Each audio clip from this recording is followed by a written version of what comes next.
La pandémie nous oblige tous à sortir de notre zone de confort, gouvernement, administration publique et Parlement. La politique du logement et de l'hébergement n'y échappe pas. Depuis le 15 mars, nous avons été plusieurs dizaines de millions à rester chez nous, conformément aux recommandations sanitaires. 94% des Français ont vécu dans leur résidence et de très nombreux Français ont découvert le télétravail dans des logements souvent inadaptés à celui-ci. Le Covid-19, sans nul doute, sera l'événement historique de ce début du XXIe siècle.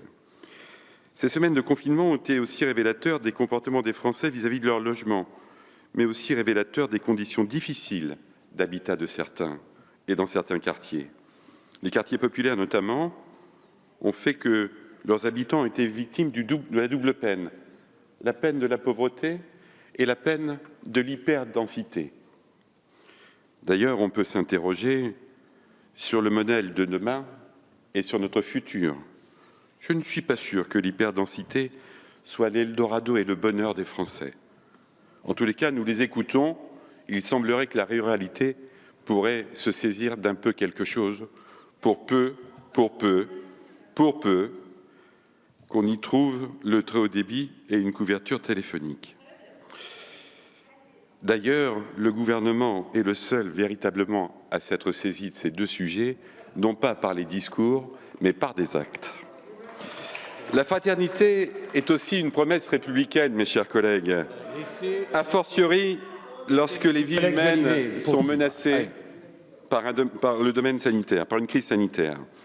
Aussi, le gouvernement a pris des décisions, prolongation de la trêve hivernale, création de centres d'hébergement, distribution de chèques services, nécessité de trouver 200 millions d'euros.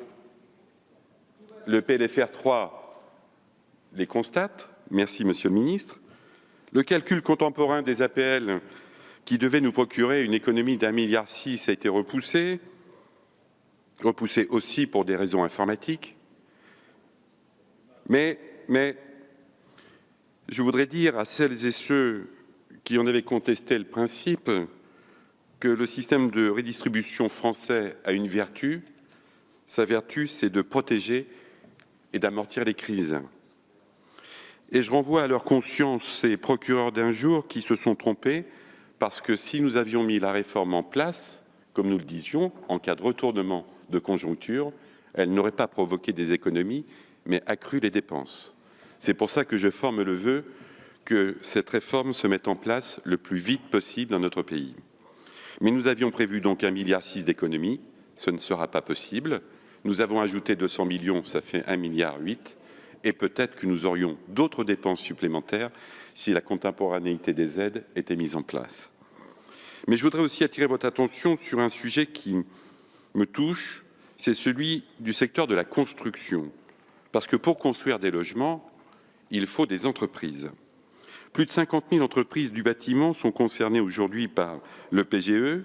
J'observe que la reprise est malheureusement lente et progressive, et c'est un danger. Et il nous faut se protéger de ce danger. Quel est-il?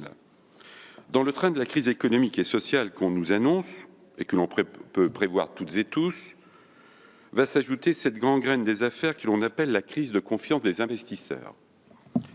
La politique du logement et plus généralement de la construction ne repose que sur la confiance.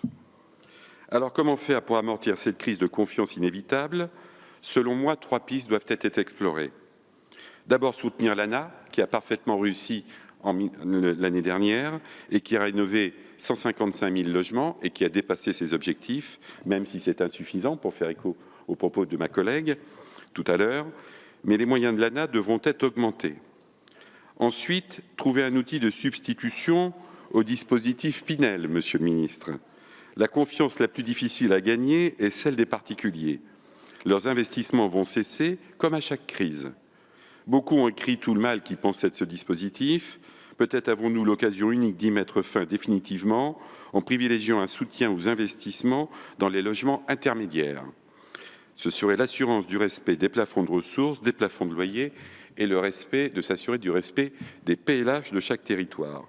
Enfin, Monsieur le Ministre, l'État doit être un exemple concernant ses propres investissements.